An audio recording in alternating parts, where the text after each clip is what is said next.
It was a peaceful spring morning in the suburban neighborhood of Oak Hills, where beautiful houses lined the tree-shaded streets.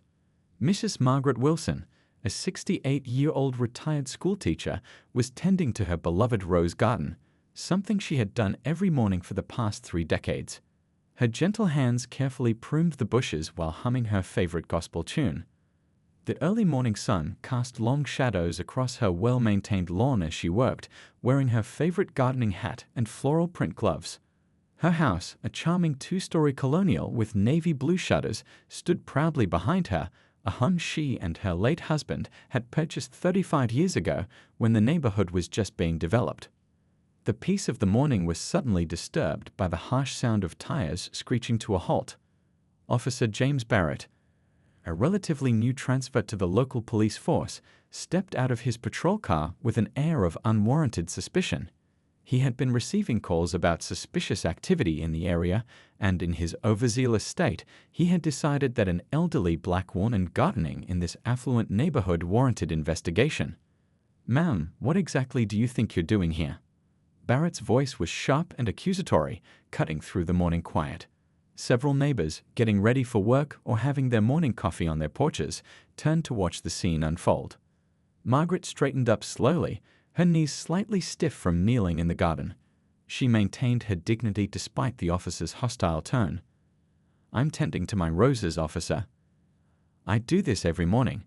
Her voice was calm and clear, carrying the wisdom and patience of someone who had seen similar situations before. Barrett stepped closer, his hand resting unnecessarily on his belt. "I'm going to need to see some identification. We've had reports of suspicious persons in the area." His tone grew more aggressive with each word, as if Margaret's calmness somehow offended him. Mrs. Thompson, who lived next door and had been Margaret's neighbor for 20 years, watched in horror from her porch. She quickly pulled out her phone and began recording, while her husband went inside to make an important call. "Officer," Margaret said, still maintaining her composure, "my ID is inside the house. I've lived here for 35 years. Ask any of my neighbors." She gestured to the growing number of onlookers, many of whom were now shaking their heads in disapproval at the officer's behavior. But Barrett wasn't interested in the neighbor's verification. "Sure you have," he scoffed, his sarcasm evident. "And I suppose you're going to tell me you own this house too." He took another step forward, attempting to intimidate the elderly woman. Margaret stood her ground, her head held high. She had lived through the civil rights era and had faced far worse than this young officer's ignorance. "Yes, Officer Barrett," she said, reading his name tag, "I do own this house. I paid off the mortgage 15 years ago." The situation continued to escalate as more neighbors emerged from their homes, drawn by the commotion. Some had their phones out, recording the incident. The tension in the air was palpable as Barrett became increasingly agitated by Margaret's calm demeanor and the growing crowd of witnesses. "Listen here," Barrett's voice rose. "If you don't produce some ID right now, I'm going to have to take you in for questioning. This is a nice neighborhood, and we have protocols to follow." Mrs. Thompson had seen enough. She knew exactly who to call, and it wasn't just the police station's main number. As she dialed, she watched Margaret stand there, still dignified, still calm, though her hands trembled slightly as she held her gardening tools. The morning sun continued to rise over Oak Hills, casting sharper shadows across the lawn, highlighting the roses Margaret had been so carefully tending. Nobody knew that in just a few minutes, Officer Barrett's entire demeanor would change dramatically, and this quiet morning would become a turning point in the community's history. The growing crowd of neighbors, the recording phones, the tension in the air, everything was building toward a moment that would teach Officer Barrett a lesson he would never forget. And through it all, Margaret Wilson stood in her garden, a picture of grace under pressure, knowing something that Officer Barrett didn't. Help was already on the way. Little did Barrett know that his actions this morning would not only have immediate consequences, but would also spark a change that would ripple through the entire police department. As he continued his intimidation tactics, a police captain was already being contacted, one who had a very personal interest in this particular situation. The stage was set for a confrontation that would change perspectives, challenge assumptions, and remind everyone in Oak Hills that appearances can be deceiving, and respect should never be determined by the color of one's skin or the neighborhood they live in. Margaret Wilson had faced discrimination before, but never so blatantly in her own front yard. As Officer Barrett continued his aggressive questioning, she thought back to the lessons her parents had taught her about maintaining dignity in the face of prejudice. Her father's words echoed in her mind. "They can take many things from you, but they can't take your self-respect unless you let them." The morning air had grown thick with tension as more neighbors gathered to witness the scene. Mrs. Thompson, still recording from her porch, had been joined by several other concerned residents. The soft chirping of birds and the gentle rustle of leaves provided a stark contrast to Barrett's harsh voice. "I've already explained to you, officer," Margaret said, her voice steady despite her racing heart. "This is my home. I've lived here since before many of these trees were planted." She gestured to the tall oaks that lined the street, trees she and her late husband had watched grow from saplings. Barrett's face twisted with skepticism. "Ma'am, do you realize how many break-ins we've had in this area? How am I supposed to believe that you just happen to live in one of the most expensive houses in this neighborhood?" Margaret's eyes flickered briefly to the memorial bench in her garden, dedicated to her late husband, a successful civil rights attorney. She had chosen to stay in their home after his passing, despite her children's offers to move closer to them. This house held too many precious memories to leave. "Officer," she said, adjusting her gardening gloves, "if you allow me to walk to my front door, I can show you all the documentation you need. My property deed, my ID, and even pictures of my family that have hung on these walls for decades." But Barrett wasn't interested in reasonable solutions. His hand remained on his belt as he stepped closer, his shadow falling across Margaret's prized roses. "Stay right where you are. For all I know, you could be trying to flee or grab a weapon." The absurdity of his statement caused several neighbors to gasp. Mr. Chen, who had lived across the street for 20 years, stepped forward. "Officer, this is ridiculous. Mrs. Wilson is our neighbor. She brings cookies to every neighborhood meeting." Margaret raised her hand gently, stopping Mr. Chen from approaching further. She didn't want anyone else to become a target of Barrett's hostile behavior. Instead, she stood straighter, her 5'4" frame somehow seeming to tower with quiet strength. "Young man," she addressed Barrett, her tone reminiscent of her years as a teacher, "I understand you're doing your job. But there's a difference between protecting a community and harassing its members. I've spent my life teaching young people about respect, dignity, and judging others by the content of their character." The morning sun had risen higher now, and more neighbors had gathered. Some were on their phones, not just recording but making calls. Margaret noticed this but kept her attention on Barrett, whose face had reddened with either embarrassment or anger, perhaps both. She continued gardening, her movements deliberate and calm, though her hands trembled slightly as she pruned another rose bush. The familiar activity helped steady her nerves. These roses had been planted the year her son graduated from the police academy, and they had bloomed faithfully every year since. "I'm going to ask you one more time," Barrett said, his voice rising, "to provide some identification, or I'll have no choice but to take you in." His hand gripped his belt tighter, making his intention clear. Margaret looked around at her neighbors, faces she had known for years, people who had shared her joys and sorrows. She saw Mrs. Thompson still recording, Mr. Chen on his phone, and young Mrs. Park with her children watching from their driveway. She knew she wasn't alone. "Officer Barrett," she said, her voice carrying across the now quiet street, "I want you to think carefully about what you're doing. Not just as a police officer, but as a human being. How would you feel if someone treated your mother this way?" The question seemed to hang in the air, unanswered. Barrett's radio crackled with static, breaking the tension momentarily. Margaret used the pause to wipe her brow with her gardening glove, leaving a small smudge of dirt across her forehead. She thought about her son, about the values she had instilled in him, about his rise through the ranks of the police force. She had always taught him that true authority comes from respect, not fear. As she stood in her garden, facing down prejudice with dignity, she was living those same lessons. The neighbors watched in silent support as Margaret continued to handle the situation with grace, even as Barrett's aggressive stance suggested he was considering taking more drastic action.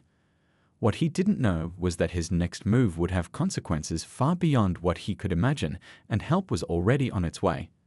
As the morning wore on, Margaret's roses stood witness to a scene that would soon become a powerful reminder that dignity, respect, and justice sometimes arrive in unexpected ways, and that appearances can be deceiving in the most surprising and enlightening ways possible. Mrs. Thompson's hands shook slightly as she dialed the number she had saved in her phone for years. While still recording the confrontation with one hand, she pressed the phone to her ear with the other, stepping slightly behind one of the large oak trees in her yard. Her heart was racing as she waited for an answer. "Captain Wilson." "Yes, it's Mrs. Thompson from Oak Hills. You need to come home right now. There's an officer here harassing your mother in her front yard." Her voice was urgent but controlled, knowing the seriousness of the situation. Meanwhile, in the garden, Officer Barrett had moved even closer to Margaret, his body language becoming more threatening with each passing moment. The morning had grown warmer, and beads of sweat were visible on his forehead, though whether from the heat or his rising agitation wasn't clear. "I've had enough of this," Barrett announced, reaching for his handcuffs. "If you won't cooperate and show some ID, you're coming down to the station." His voice carried across the yard, causing several neighbors to step forward in protest. Mr. Chen had already called the police station's main number as well, his voice urgent as he explained the situation to the dispatcher. "Yes, we have an officer here who's completely out of line. He's threatening to arrest a respected elderly resident who was just gardening in her own yard." The neighborhood had come alive now, with more residents emerging from their homes. Mrs. Park had ushered her children inside, but stood watching from her window, her phone also recording the scene. The usually quiet street had transformed into an arena of tension and brewing conflict. Back on her call, Mrs. Thompson was providing more details to Captain Wilson. "Yes, it's Officer Barrett." "No, he won't listen to any of us. He's threatening to arrest her right now. Please hurry." She could hear the captain's car starting up in the background of the call. Margaret remained standing in her garden, her pruning shears still in her gloved hands. She carefully set them down on her gardening bench, making sure to move slowly and deliberately. "Officer," she said calmly, "I want you to think very carefully about what you're doing. This situation has already gone far beyond what it should have." Barrett's radio crackled again, this time with a voice trying to get his attention, but he ignored it, too focused on what he saw as defiance from Margaret. "Turn around and put your hands behind your back," he ordered, pulling the handcuffs free from his belt. The neighbors' voices rose in unified protest. Mr. Chen stepped forward again. "This is completely unacceptable. She's done nothing wrong." Others joined in, their voices creating a chorus of disapproval. Mrs. Thompson, still on the phone with Captain Wilson, was providing turn-by-turn updates. "He's trying to handcuff her now." "Yes, we're all recording. The whole neighborhood is watching." She could hear the sound of sirens in the distance, growing closer. Barrett's radio crackled once more insistent this time. "Unit 247, respond to dispatch." But Barrett continued to ignore it, his face now red with frustration and embarrassment as he realized how many people were witnessing and recording his actions. Margaret stood her ground, her eyes fixed on the young officer. "My son always tells me that a good police officer's first duty is to protect and serve the community," she said, her voice carrying clearly in the tense atmosphere. "Is this how you protect and serve, Officer Barrett?" The mention of her son seemed to give Barrett pause, but only momentarily. "Your son can file a complaint if he wants," he sneered, "but right now, you're coming with me." Mrs. Thompson's voice rose from behind her tree. "He won't need to file a complaint. He'll be here any minute." There was something in her tone that made Barrett glance her way, but he quickly returned his attention to Margaret. The sound of sirens was getting closer now, their wail cutting through the morning air. Several neighbors had moved to form a loose circle around Margaret's garden, not interfering but making their presence known. The community's solidarity was clear and unwavering. Barrett's radio crackled one final time. "Unit 247, stand down immediately. Captain Wilson is en route to your location." This time, the message seemed to register, and a flicker of uncertainty crossed Barrett's face. The morning sun had risen fully now, casting bright light across the scene. Margaret's roses swayed gently in the breeze, their petals still wet with morning dew. The peaceful garden setting stood in stark contrast to the drama unfolding within it. In the distance, the sound of screeching tires could be heard, followed by car doors slamming. Barrett was still facing Margaret, his handcuffs now hanging loosely from one hand, when heavy footsteps could be heard approaching rapidly from around the corner. The morning air was suddenly filled with the sound of rapid footsteps coming around the corner of Oak Street. Captain Wilson appeared, his uniform pristine, and his face set in a stern expression that his officers knew all too well. He moved with purpose, his tall frame casting a long shadow across the sunlit sidewalk. Officer Barrett, still focused on Margaret, hadn't noticed the new arrival. He was too busy trying to maintain control of a situation that had long since slipped through his fingers. "This is your final warning," he was saying, the handcuffs dangling from his hand, when a commanding voice cut through the tension like a knife. "Officer Barrett." The captain's voice boomed across the garden. "Step away from that woman immediately." Barrett's body went rigid at the sound of his superior officer's voice. The recognition was instant. Everyone on the force knew Captain Wilson's voice. He turned slowly, his face draining of color as he saw the captain striding toward him. The neighbors watched in silent satisfaction as Captain Wilson approached. Many of them had known him since he was a young boy, playing in these same streets. They'd watched him grow up, graduate from the police academy, and rise through the ranks to become one of the most respected officers in the department. "Captain, I was responding to suspicious activity in the area," Barrett stammered, trying to regain his composure. His hand holding the handcuffs dropped to his side as he straightened up to face his superior. Captain Wilson's face was a study in controlled anger as he walked past Barrett and straight to Margaret. "Mom, are you okay?" he asked, his voice softening with concern as he reached for her hands. The look on Barrett's face was priceless. His jaw dropped open as the realization hit him like a ton of bricks. His eyes darted between the captain and Margaret, making the connection he should have made long ago. The family resemblance was clear now that they stood side by side. "I'm fine, son," Margaret said, patting her son's cheek gently. "Just giving this young officer a lesson in judgments and assumptions."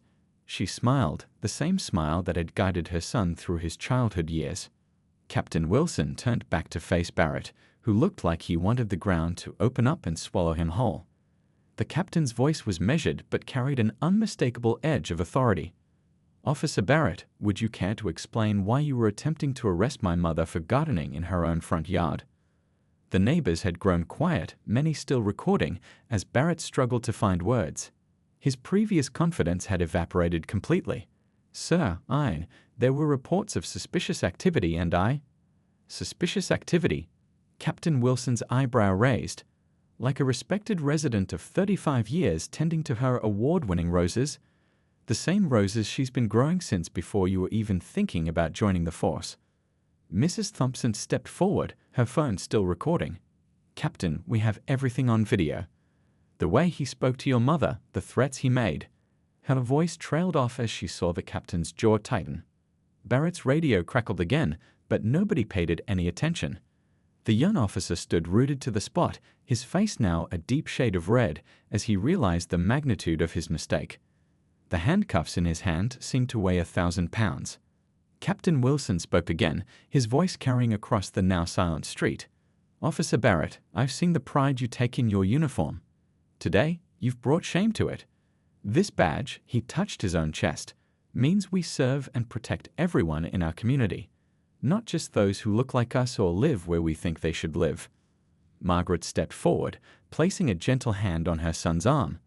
"Michael," she said softly, using his first name, "remember what your father always said about moments like these being opportunities for growth." The mention of his late father seemed to temper Captain Wilson's anger slightly. He nodded, then turned back to Barrett. "Report to my office at 9 a.m. sharp tomorrow morning. We'll discuss this incident in detail, along with your future in this department." The neighbors began to disperse slowly, but not before Mrs. Thompson stopped recording and gave Margaret a warm hug. Mr. Chen nodded approvingly from his yard, and Mrs. Park finally felt safe enough to let her children come back outside. Barrett stood there, deflated and humiliated, as Captain Wilson helped his mother gather her gardening tools. The morning sun continued to shine on Margaret's roses, which seemed to stand a little taller now, just like their caretaker. This moment would become a turning point, not just for Officer Barrett, but for the entire police department. As Captain Wilson led his mother inside for a cup of tea, the lessons of this morning hung in the air. about dignity, respect, and the dangers of presumption. And somewhere, in the gentle breeze that rustled through Margaret's roses, there was also a whisper of hope for change. The tension in the air was electric as Captain Wilson turned his full attention to Officer Barrett, who stood awkwardly shifting his weight from one foot to the other. The morning sun cast harsh shadows across Barrett's face, highlighting the beads of sweat that had formed on his forehead. "Let's address this situation right here, right now," Captain Wilson said, his voice firm but controlled. He gestured to the garden bench, where his mother often sat to admire her roses. "Have a seat, Officer Barrett." Barrett moved stiffly to the bench, his uniform suddenly feeling too tight around his collar. The neighbors who remained continued to record, their phones capturing what was becoming a powerful moment of accountability. "Now," Captain Wilson began, standing tall in front of Barrett, "walk me through your thought process. What exactly made you suspicious of a 68-year-old woman gardening in her own yard?" Barrett's mouth opened and closed several times before he found his voice. "Sir, we had reports of suspicious activity in the area, and I was just following protocol." "Protocol?" Captain Wilson interrupted, his eyebrows raised. "Show me where in the protocol it says to harass elderly residents without cause. Show me where it says to ignore neighbors vouching for someone's identity. Show me where it says to threaten arrest without investigation." Mrs. Thompson stepped forward, her phone still recording. "Captain, if you'd like to see the whole incident, I have it all here." From the moment he pulled up and started questioning Mrs. Wilson. The captain nodded, then turned back to Barrett. "Do you know what I was doing when I got the call about this situation?" "I was reviewing community engagement statistics."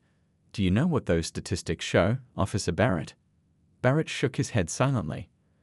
"They show that incidents of unnecessary confrontation are down in every precinct except yours. They show that civilian complaints have decreased everywhere except in your patrol area. Care to explain that?" Margaret, who had been watching quietly, spoke up. "Son, perhaps this is an opportunity for understanding rather than just punishment." Her voice was gentle but carried the weight of wisdom earned through years of experience. Captain Wilson took a deep breath, considering his mother's words. "You're right, Mom. You always are." He turned back to Barrett. "Officer, my mother just offered you something you didn't offer her, the benefit of the doubt. Think about that." Barrett's face flushed deeper as several neighbors murmured in agreement. Mrs. Park's children watched from their yard, absorbing a lesson more valuable than any they'd learned in school that day. "Sir," Barrett finally managed, his voice barely above a whisper, "I made assumptions. I acted without proper cause. I let my biases affect my judgment." The admission seemed to physically pain him. Captain Wilson nodded slowly. "Recognition is the first step, but it can't end there." He gestured to the gathering of neighbors. "These people are our community, every single one of them. Our job is to protect and serve them all, not to decide who belongs and who doesn't." Mrs. Thompson stepped forward again, her phone now lowered. "I have to say, Captain, watching your mother handle this situation with such dignity, well, now we know where you got your leadership qualities from." Margaret smiled softly, placing a hand on her son's shoulder. "He learned from his father too. We always taught him that true strength comes from how you treat others, especially when you have power over them." Captain Wilson turned back to Barrett, his expression serious but not unkind. "Tomorrow morning, we're going to have a long discussion about your future with this department. But right now, I believe you owe someone an apology." Barrett stood up slowly, turning to face Margaret. The shame on his face was evident as he struggled to meet her eyes. "Mrs. Wilson, I'm deeply sorry for my behavior. I was wrong. Completely wrong." Margaret looked at him thoughtfully, then spoke with the same gentle authority she used during her years as a teacher. "Apology accepted, Officer Barrett. But remember this feeling. Remember what it's like to be humbled by your own prejudices. Let it make you a better officer and a better person." The morning sun had risen higher now, casting shorter shadows across the garden. The roses seemed to stand witness to this moment of reckoning and potential redemption. Captain Wilson looked at his watch, then back at Barrett. "Report to my office first thing tomorrow. We have a lot of work to do." His tone made it clear that this incident would have lasting consequences, but also that there might be room for growth and change. As Barrett nodded and turned to leave, the neighbors began to disperse, many stopping to hug Margaret or shake Captain Wilson's hand. This morning had brought an ugly situation to light, but it had also shown the power of dignity, community, and accountability. The roses in Margaret's garden continued to bloom, unaware that they had been witnesses to a pivotal moment of change, not just for Officer Barrett, but for the entire community. Sometimes the most powerful lessons come from the most unexpected places, even a simple garden on a quiet morning in Oak Hills. The next morning at the police station, the atmosphere was thick with anticipation. Officers who had already heard about the incident in Oak Hills whispered among themselves as Officer Barrett made his way to Captain Wilson's office. His footsteps echoed through the hallway, each step feeling heavier than the last. Inside the captain's office, a stack of folders sat on the desk. Captain Wilson looked up from his computer as Barrett entered, gesturing to the chair across from him. "Have a seat, officer," he said, his voice professional but stern. "Before we begin," the captain continued, opening the top folder, "I've spent the morning reviewing your service record. I've also received numerous videos from neighbors showing yesterday's incident." He placed his reading glasses on the desk and leaned forward. "But what's most concerning is what else I found." Barrett sat stiffly in his chair as Captain Wilson pulled out several complaint forms. "In the past 6 months, we've received multiple reports of similar incidents. Confrontations with minorities in affluent neighborhoods, excessive questioning of legitimate residents, aggressive behavior during routine checks." The young officer's face paled as he realized the extent of the investigation. Outside the office, the regular bustle of the police station continued, a stark contrast to the tense silence within. "Sir, I can explain," Barrett began, but Captain Wilson held up his hand. "I'm not interested in explanations right now. I'm interested in actions and consequences." He pulled out another document. "This is a formal reprimand that will go in your file, but that's just the beginning." Captain Wilson stood up and walked to his window, looking out at the community he'd sworn to protect. "Starting next week, you'll be assigned to a new training program. 6 weeks of intensive sensitivity and community relations training. You'll also be partnering with our community outreach division." Barrett nodded slowly, realizing this was actually a chance at redemption rather than an outright dismissal. "Yes, sir, I understand." "Do you?" Captain Wilson turned back to face him.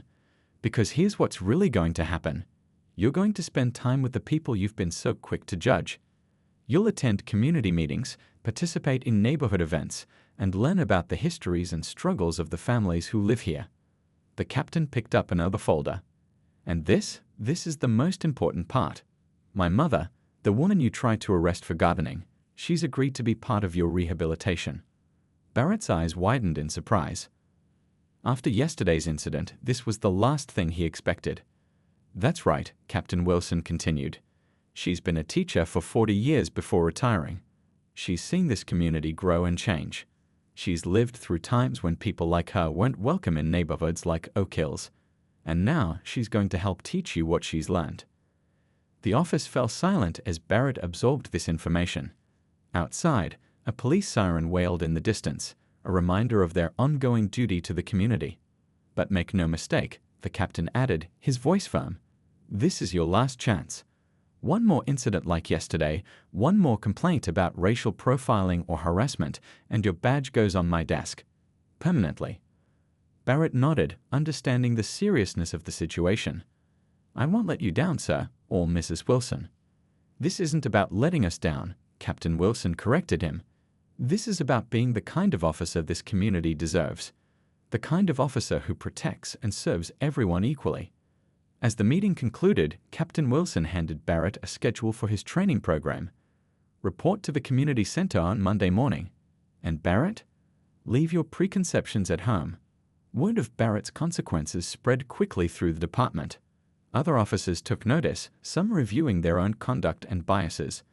The incident had sparked a larger conversation about policing practices and community relations. In the days that followed, local news outlets picked up the story. Not for its sensationalism, but for its resolution, how a potentially volatile situation had been transformed into an opportunity for growth and change. 6 months had passed since that fateful morning in Mrs. Wilson's garden. The autumn breeze now rustled through the rose bushes, their late blooms still adding splashes of color to the yard.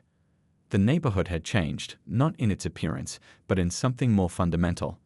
Officer Barrett stood in front of the community center, adjusting his civilian clothes, a significant change from his usual uniform. Inside, he would be leading his first community relations workshop, sharing his personal journey of transformation with a new group of police officers. As he walked into the building, he spotted Mrs. Wilson setting up refreshments at the back of the room. She had become a regular presence at these training sessions, sharing her wisdom and experiences with officers from across the district. Her gentle but firm approach had earned her respect from even the most hardened veterans.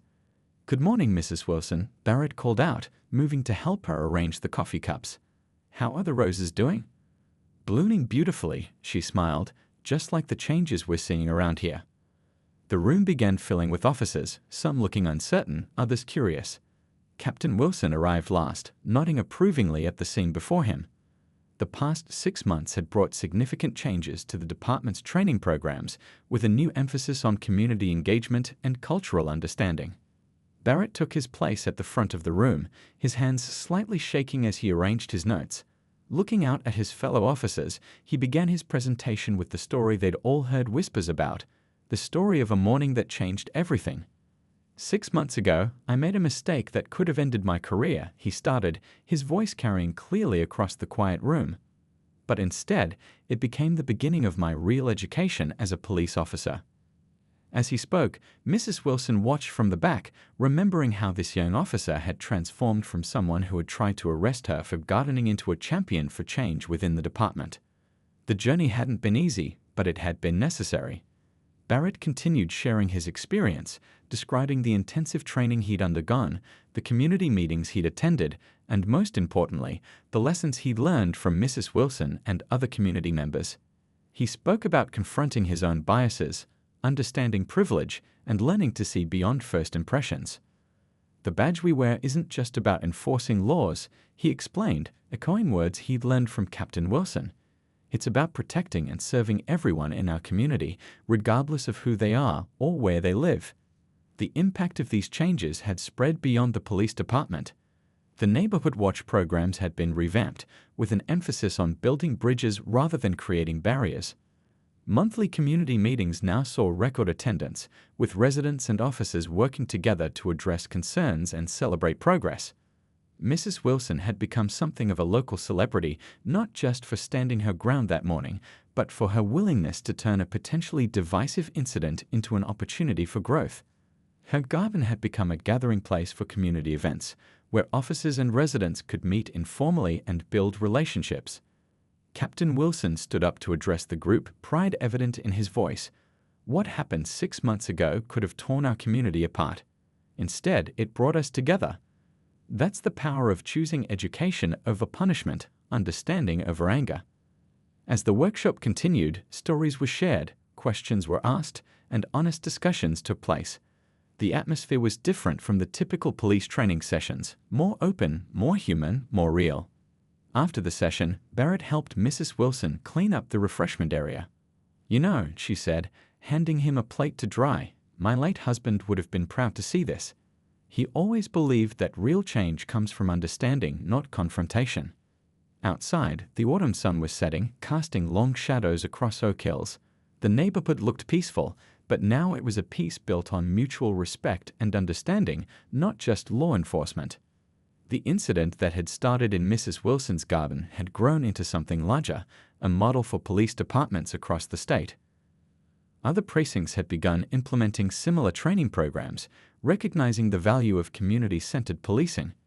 As Barrett walked Mrs. Wilson home that evening, they'd passed the spot where everything had changed 6 months ago. The roses were still there, still blooming, still beautiful. But now they represented something more. A reminder that growth can come from the most unexpected situations, and that true justice blooms best when nurtured with understanding and respect. The changes in Oak Hills continued to flourish, much like Mrs. Wilson's roses, proving that sometimes the most powerful transformations start in the simplest of places, like a garden on a morning that nobody would ever forget.